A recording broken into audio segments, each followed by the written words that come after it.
guys, welcome back to Joe Jaguar, your best friend in astronomy and telescopes. Well, at least I hope one of them. There's a lot of great people on YouTube. Okay, anyway, I wanted to talk about a couple starter mounts. In the past, I have done comparisons of like two EQ5 mounts. I did a review on an EQ6. I did also a couple reviews on EQ3 versus an EQ4 and that type of thing. You can go back and take a look if you want it, or just search it on my channel and you'll see it. But this is now two altazimuth mounts. Now for you guys that are not sure what altazimuth means, it just means a mount that doesn't have that counterweight in the bar, and you don't have to set it up or point it towards the north, any type of thing.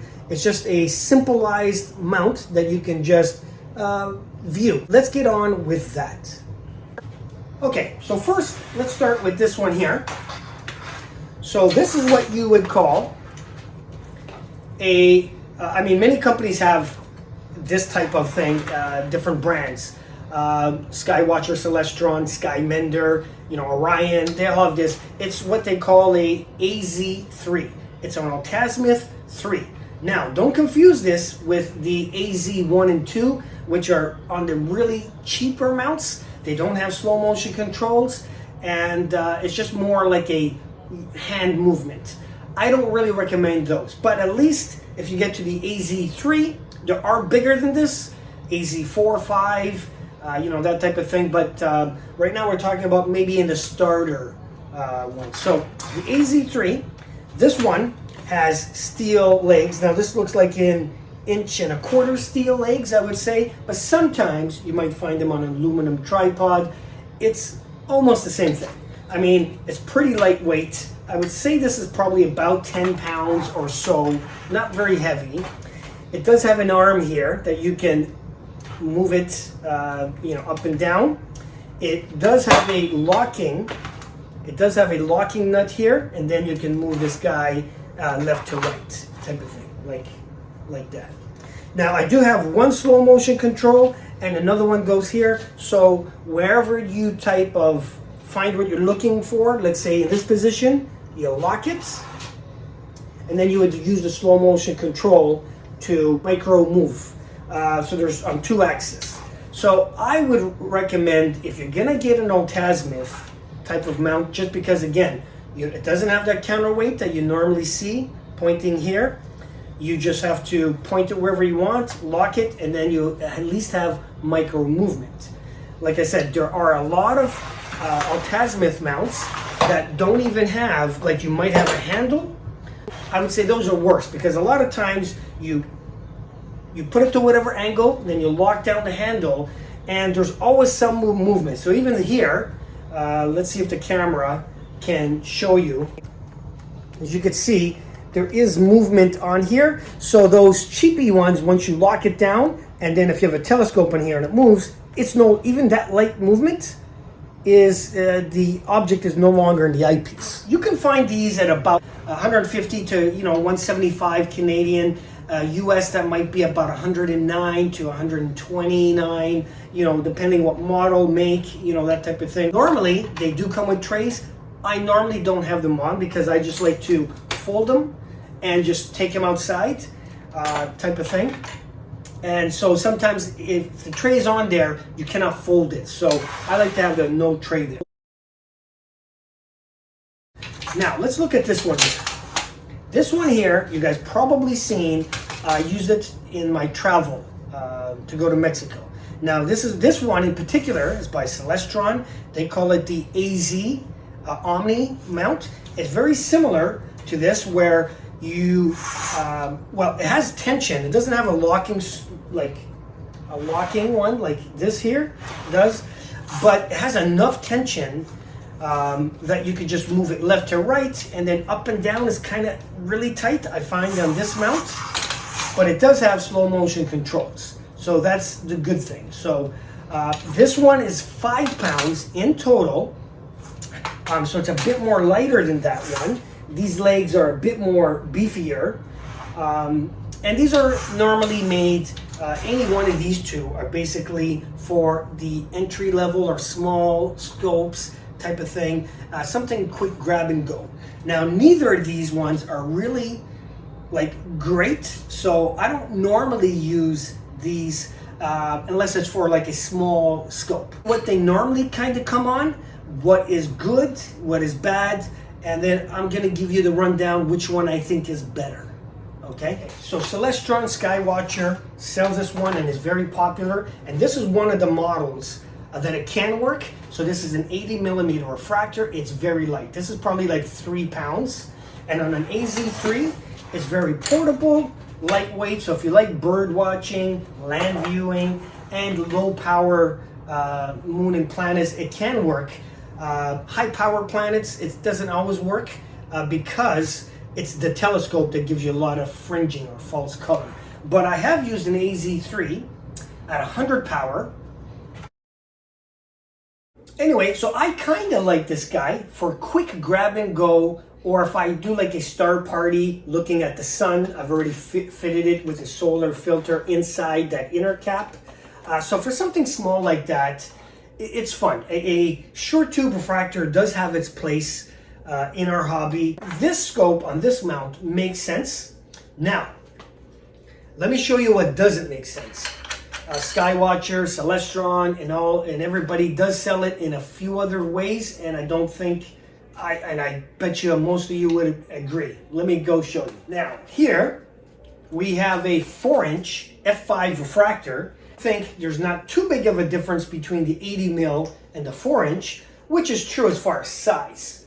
But this guy's made out of almost everything plastic, so it's very lightweight, and this guy's made of everything metal.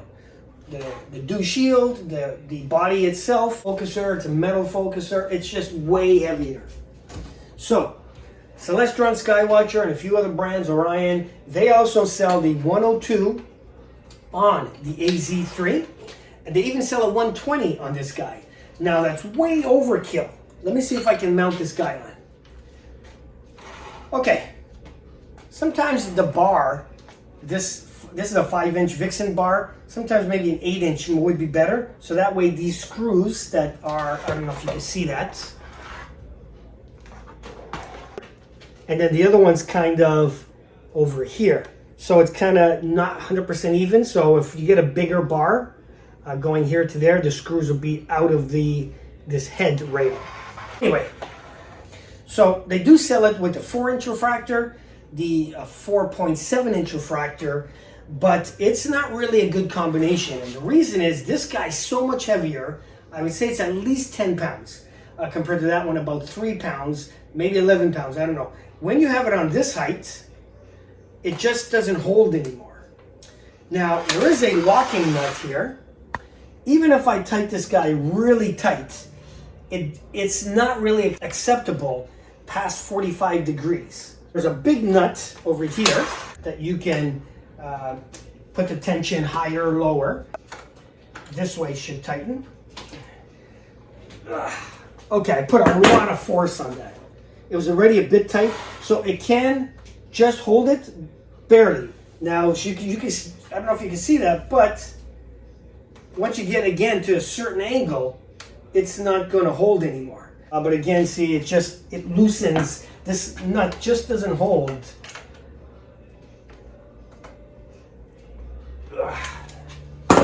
As good, and I put a lot of, it just won't hold. And every time it slips like that, the nut also loosens again. So this guy is too big for it, and the 120 is ridiculous. So this is a good mount for really lightweight refractors or something like that. That's what it's good for. Now let's go look at the other one. So, okay, so let's go to this one now. Now there is a small problem with this one because this one has a built-in dovetail and it's only 2-inch. So when you try to use it on this type of mount, it does work. Now remember too, this refractor was kind of made to go upwards and not sideways. So your focuser now is sideways. The diagonal you can put it up, but because this dovetail is so small, you really can't move it too much on this locking nut. Now it just makes it Again, the 80 millimeter is not a problem on any axis. So it works fine. Now let's try the 4-inch. Should have, again, even easier time because it has a longer Vixen rail. Again, this one is also made to go straight up and not sideways. So your focuser again is going to be sideways, but you could always turn the diagonal upwards. But as far as holding it, this one is much more stronger as far as holding it.